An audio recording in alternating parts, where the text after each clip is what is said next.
somebody who's over in the corner back there, Roger Rees, one of our directors.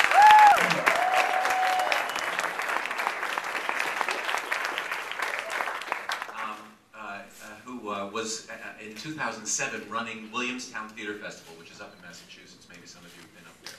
And he had brought up that summer to take part in a new musical series, a young director that he met because he was the associate director on Jersey Boys, which is just a show that I worked on, and introduced Alex Timbers, who became our co-director, to Roger. And Roger brought him up to work on a musical that became Bloody Bloody Andrew Jackson. And so they were both in Massachusetts, in Williamstown, in 2007, which was the same summer that Tom Schumacher, who runs Disney Theatrical Division of the Walt Disney Company and is the producer of The Lion King and Beauty and the Beast and Newsies, among other things, had optioned a novel called Peter and the Starcatchers, written by Dave Barry and this gentleman sitting over here. And he remembered Roger in Nicholas Nickleby in 1982, and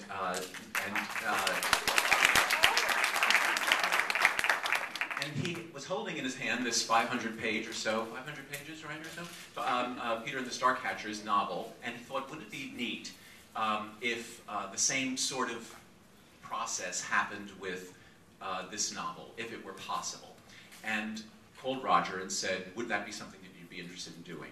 And Roger asked Alex to partner with him on this project, and that summer, in a log cabin in the middle of the woods, with a bunch of non-equity interns, not to be confused with these three people up here, who were spending the summer learning their craft and running to Starbucks, to go to a prop shop and dig up stuff.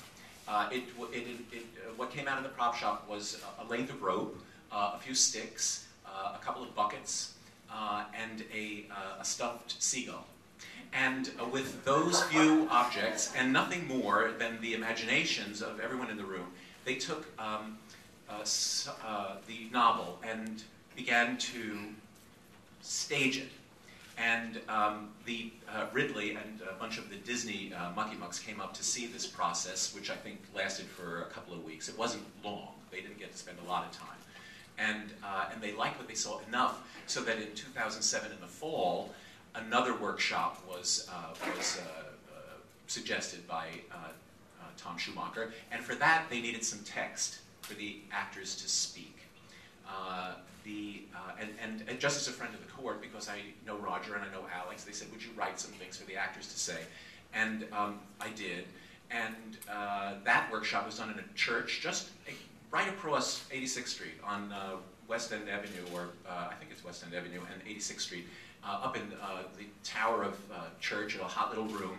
And we presented another version of the play, this one with a different tone, because it was always going to be adult actors playing a variety of characters, some of them children, and the actors began to inhabit a version of the play that's kind of like what's on Broadway now. And when that was over, Dave Barry and Ridley Pearson said, who wrote that stuff that the actors were saying? And they asked it in such a way that I started inching towards the door because I would not have raised my hand. Tom Schumacher, always happy to point out someone else to take a bullet, said, that guy over there inching to the door. And David Ridley said, well, that was good. Why doesn't he write the play? And that's how I got the gig. And with the gig gotten, Roger prevailed upon his friend Chris Ashley, who runs the La Jolla Playhouse, to get a slot at the Page to Stage program in the spring of 2009, 2 years later.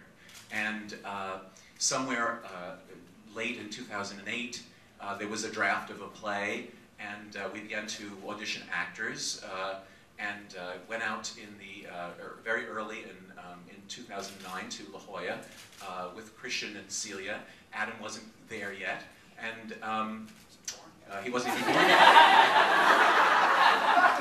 And we did the play. We did the play there, and it was kind of parts of it were good and parts of it were kind of sucky, and you know, it was a workshop process. Very helpful. The press never came, so it was sort of a safe environment. You got to play 24 shows, and at the end of every show there was a talk back with the audience. And it wasn't much more of an audience than the number of people in here. And people would stay, and some people thought it should be a musical, and some people didn't know why this was the case, and some people didn't really understand why there weren't really pirate ships. And it was very, very spare, but it was always Roger and Alex's intention to do it in a very spare way. And they thought that it was spare because there was no budget, because it was a page-to-stage production. So there was lots of explaining to do, and I would listen in the back. And when we got back from La Jolla, Alex took it to Jim Nicola, who runs New York Theater Workshop, and he, I always thought rather improbably, gave us a slot for last spring. And it was for that production that Adam joined the company as a fetus, and we played it last year, and then we tried really, really hard to find somebody who would say, all right, I'm going to take the plunge and raise the money to bring this show to Broadway. And I think Greg Shafford is here somewhere. Greg, are you here? There's the man who said yes.